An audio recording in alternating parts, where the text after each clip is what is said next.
G'day gamers, welcome to Noob by Design. Gonna be doing a video here on the Christmas event taking place in Assassin's Creed Valhalla from December 17th to January 7th here. So once you log in for the first time within that time period, you're gonna get a message that'll pop up telling you it is Yule season in Ravensthorpe. They're basically gonna talk about there being a blanket of snow in Ravensthorpe and that the crew or the clan has set up a bunch of decorations and organized a bunch of festivities. So let's go ahead and check it out. And as you see that cutscene end, you'll notice that there is just Christmas or celebration, festive celebration decorations everywhere, and you'll start with 15 Yule tokens. Those are going to be used in the shop here to pick up all this different ceremonial, Christmas, or whatever you want to call it, festive gear that you'll get, an entire armor set, you'll get yourself a shield, and as well as a sword, and you're going to get a bunch of different cosmetics for the actual settlement itself, just to design it, make it look a little bit Christmassy here. I'm going to show you what all these look at towards the end of the video here, because we'll unlock them all.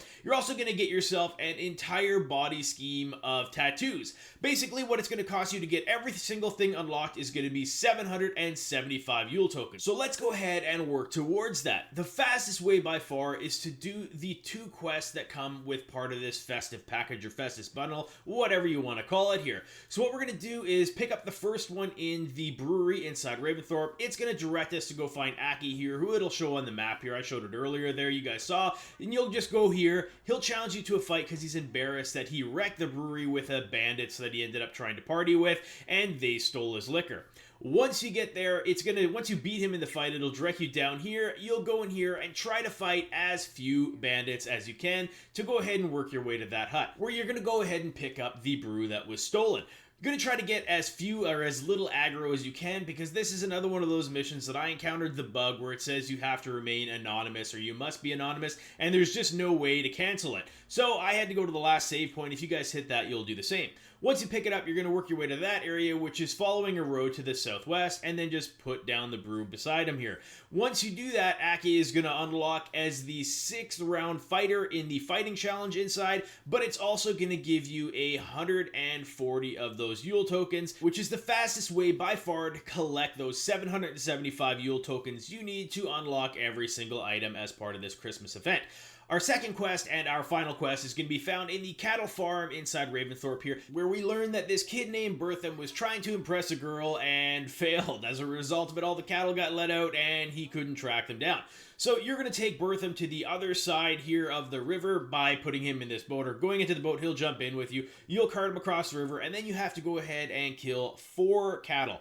This quest also bugged at me, ironically, as well, but that's not atypical of Assassin's Creed Valhalla, unfortunately. So basically what we're going to do here is we're going to go around tracking, use your Raven to track down these cattle, otherwise it'll take you forever. The bug I encountered with this one, though, was after the 4th kill. I guess Bertham is supposed to be doing these kills here, or he's supposed to be showing him how, but he doesn't really seem to follow you sometimes, and he doesn't kill them at all. So basically, you're just going to wait there forever. So with the bug I encountered, essentially, after I killed the 4th one, it didn't say that I had that 4th piece of meat. So all you really have to do is go track Bertham down, and then put him in sight, and then he'll follow you to where you killed that last one, and then you'll be able to guide him back to the cattle farm here. Once you do that, you'll get yourself another 140 Yule tokens here, but also you will unlock Bertham as the 3rd round fighter in the fighting challenge. So let's talk about the different challenges, or the different repeatable challenges. So the first one here that we'll talk about is the fighting. I don't really recommend doing this one to farm the Yule tokens because it takes a really long time and it's actually quite difficult. I've only made it up to this point to round 8, and it was quite a big challenge. At round 8, I think I got myself 40 Yule tokens, but it was probably 10 minutes in that it took to get that far, because there's a lot of cutscenes and everything in between them. And like I said, some of them are just really hard. You can make this a lot easier on yourself, though, if you have the skill Brush with Death unlocked, because then it kind of does that freeze time thing. Another one of the events is the drinking event, which is quite easy, but again, this one probably to get through the entire thing maybe takes about a minute, but once you get through it here, you'll see, again, we get a really low amount of Yule tokens. It's about 10 Yule tokens, which really makes it not worth the time commitment for how much it is, and it also makes you kind of wonky, and you get drunk and you start stumbling around everywhere for it. So again, I really wouldn't recommend doing this one as one of your repeatable missions, because it really will just take you forever to get get to the 775 Yule tokens with this method here. Let's get into the last repeatable quest, and the one that I definitely recommend using as the repeatable one to collect all your tokens that you're going to need here for unlocking everything, and that is going to be the archery one here. So this quest here, there's a couple different things, but it can bug as well like the other stuff can. And basically what the bug will look like is, instead of them turning to face you with the colored side of it, basically the X will be facing you. So they'll all be facing the other way, or they'll all be facing towards you, and then they'll turn around exposing the X side. So if that happens to you, just start shooting the backs of them instead of the front of them, and that'll make it work. One thing that you can get, or that'll help you with this success, is always check at this bottom left one right here, because that's the only one that's not on the same timer. All the other ones are on a timer together and they turn together, except for that bottom one on the bottom left there. The scoring of these ones as well is the green targets are worth 15 points, the yellow targets are worth 20 points, and the red targets are worth 25 points. Again, making it really important to go ahead and continually check on this one. This one, once you get used to it, is actually pretty easy. Essentially how the scoring works is, I'm not sure what the level is. There is a level of score that you'll get that'll actually be worth nothing for Yule tokens. If you get less than 1,250 points, it'll give you 20 Yule tokens. But if you get more than 1,250, that's the cap, and it'll actually give you 40 tokens each time. The amount of time you have to run through this each time is 2 minutes, and if you consider the fact that there's like that little cutscene at the start of it and at the end of it, it's probably 3 minutes. So every 3 minutes you'll be able to, once you figure it out anyway, you'll be able to unlock 40 tokens, which is really the fastest way and what I use to farm all my tokens to unlock this quickly. Again, it's not really that difficult to get these, and once you figure it out, you will be absolutely fine and rip through this with no problem at all. So now that we've got all the tokens that we need, we're going to go ahead and purchase everything. Like I said, to get every single thing on this list here, it'll cost you 775 tokens, and after we purchase everything here, we will put clothing on, check out the settlement decorations, and check out the tattoos here. So now that we're here, let's go ahead and put all this gear on. While I'm talking about the gear, it comes in the superior level. You can upgrade it all the way up to mythical. There's no change with the appearance on it when you upgrade from superior to flawless, but then when you upgrade from flawless to mythical, all the gear does change. You'll see at the end of the video I go through that, and I upgrade every piece that I can, although I don't quite have enough to upgrade everything, so I'll only have a portion of it upgraded here. But we will go ahead and check out what I did upgrade, just so that you guys can kind of get at least a partial look of what the gear does look like, and it does look pretty awesome. Now that we've got the gear on, let's go ahead and check out the settlement decorations here. So we'll go work our way towards the bottom here, and I think we're going to start with the cozy fire pit. So we'll apply it here, take it off, and then we will go and have a look at it. Again, this is actually a pretty cool little fireplace here. The decorations in this city, I'm not super crazy into, but like I said, other people are, so we will go ahead and check this out. Fireplace looks kind of cool. I'm more into the statues. Like, I like that Valkyrie statue just above this tree that we're checking out here right now.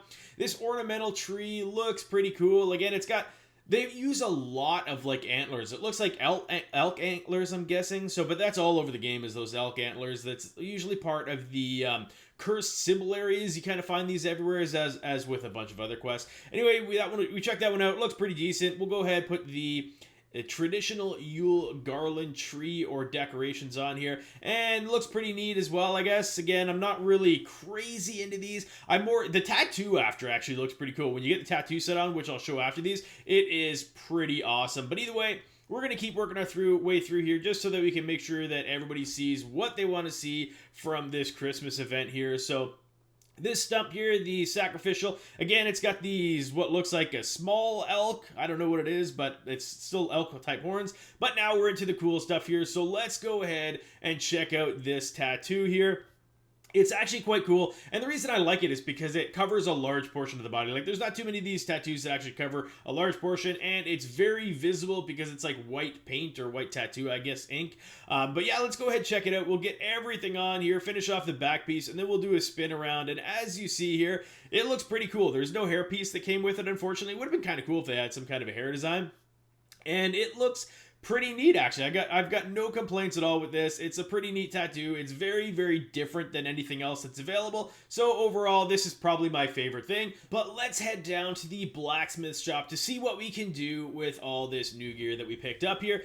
Let's go ahead, and basically, like I said, we're going to be able to get everything, or pretty much everything, up to the flawless thing, and we will upgrade what we can to the mythical set so that you guys can see what it looks like. Again, all these flawless upgrades, they don't really change the appearance of anything, unfortunately, which again is it's really unfortunate that that one didn't do an upgrade. And I was really hoping that some of these upgrades, like this one here, I was hoping it would turn into like a Santa hat. That would have been pretty epic. But either way, it does, at least it changes, so it does look pretty cool. I don't hate this hat at all. We'll go ahead, upgrade a couple other things here. This is a big piece here, so we'll upgrade the cape. And again, changes quite a bit of stuff here. As you can see here, it's got like kind of like a white and blood type pattern to it. We'll go ahead and change the coat as well here, the robe. And again, it looks pretty cool. It's a pretty neat little setup. It's got some red on it, it's got some white on it, it's got some Christmas colors at the very least here, which is really cool because I don't remember any other Assassin's Creed participating in some kind of Christmas event.